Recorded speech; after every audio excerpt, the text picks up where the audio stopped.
तर झालं असं की मध्ये एका व्ह्यू पॉईंटला आम्ही थांबलो होतो आणि तिथून परत येताना अक्षयची पॉवर बँक त्याच्या खिशातनं पडली.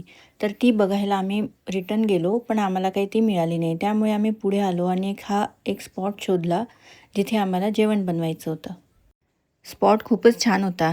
तिथून दिसणारा व्ह्यू तर इतका सुंदर होता ना, की असं वाटत होतं यालाच कंटिन्यू बघत राहावं.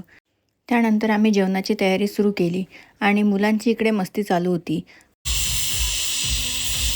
कुकर झाल्यानंतर भाजी बनवायची तयारी सुरू केली. हा इनिशिएटिव्ह मोस्टली जेंट्स लोकांचा होता, तर ते बोलले की आम्हीच भाजी बनवतो. तर ह्या आमच्या दोघीजणी त्यांना छान मॉनिटर करत होत्या की काय करतायत, काय नाही करतायत. त्यानंतर तिथे इतका पाऊस सुरू झाला ना, की 1 मिनिट थांबणंसुद्धा पॉसिबल नव्हतं. त्यामुळे आम्ही कारमध्ये बसलो आणि बाकी हे लोकं बाहेर जेवण बनवत होते. तर त्यांना हे करताना खूपच मजा येत होती, कारण की वरून पाऊस चालू होता आणि इथे जेवण बनवणं सुरू होतं. सगळ्यांनी खूप एन्जॉय केलं. थोड्या वेळाने जेवण तयार झालं, तेव्हा थोडा पाऊस उघडला. त्यामुळे आम्ही जेवण करून घेतलं आणि थोडा व्ह्यूचा आनंदसुद्धा घेत होतो.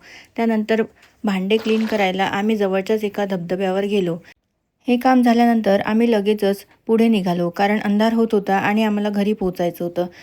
मध्ये हा धबधबा बघून दूधसागर वॉटरफॉलची आठवण झाली. एका ठिकाणी चहा पिण्यासाठी थांबलो आणि तिथून थेट घरी आलो.